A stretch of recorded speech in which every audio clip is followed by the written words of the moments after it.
C'est vraiment le bad cop du CAC 40 aujourd'hui. LVMH a publié moins 6,8% en bourse. Ce sont les marges qui déçoivent. Mais rien n'est catastrophique dans la publication. Il y a tellement de vents contraires qu'on aurait peut-être pu s'attendre à pire. Enfin, je ne sais pas, je regarde. Ils génèrent 11 milliards de cash. 11 milliards de cash alors que tout va mal. C'est plutôt bien. Ouais, pourtant, c'est sanctionné. C'est plutôt bien, mais effectivement, le marché s'attendait à mieux.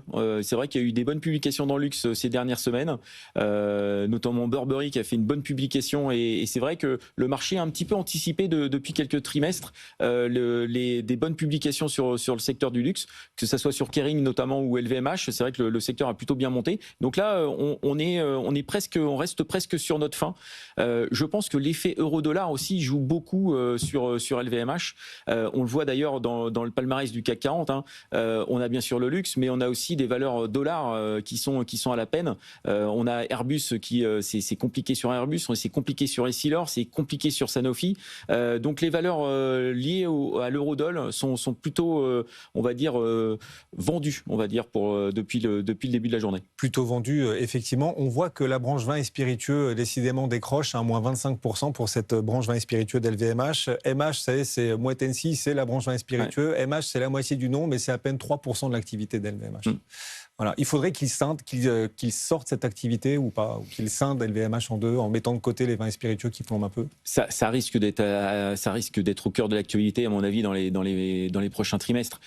En plus, c'est la branche qui a la partie ESG la moins forte. Effectivement, la partie alcool, c'est quand même un vrai sujet sur la partie ESG. Donc, je pense que LVMH y est sensible. Et effectivement, c'est moins de 3% de l'activité globale de LVMH, ce qui n'était pas le cas auparavant.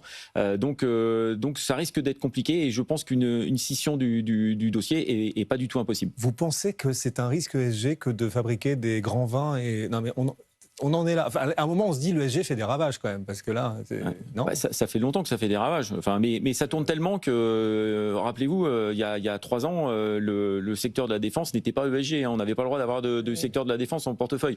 Aujourd'hui, si on n'a pas de secteur de la défense, on n'est pas ESG compatible. Donc on va dire, c'est une norme qui est récente, qui a besoin d'évoluer. On en a besoin. L'enfer est pavé de bonnes intentions, comme on dit. Exactement. Donc on va voir un petit peu comment ça évolue, mais effectivement, nous en France, ça fait partie des sujets qui sont sensibles. La gastronomie, le vin, ça fait partie des sujets qui sont importants pour nous Français.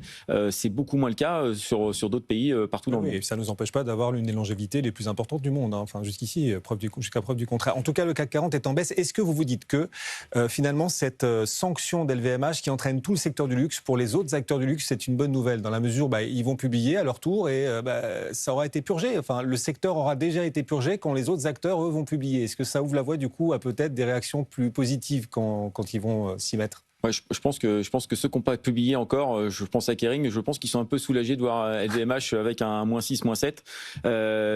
Et encore une fois, même Kering, la publication ne sera pas folle.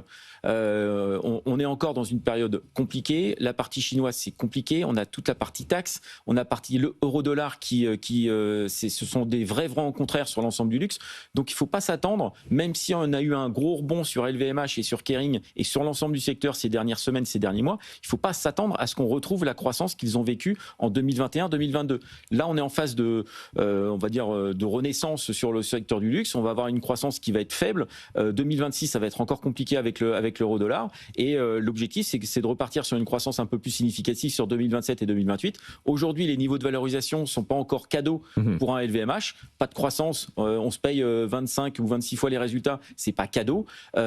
On soit l'EBITDA, c'est quand même un peu mieux. Donc maintenant, il va falloir retrouver un petit peu de croissance sur LVMH pour retrouver des niveaux de valorisation qui sont plus en adéquation avec le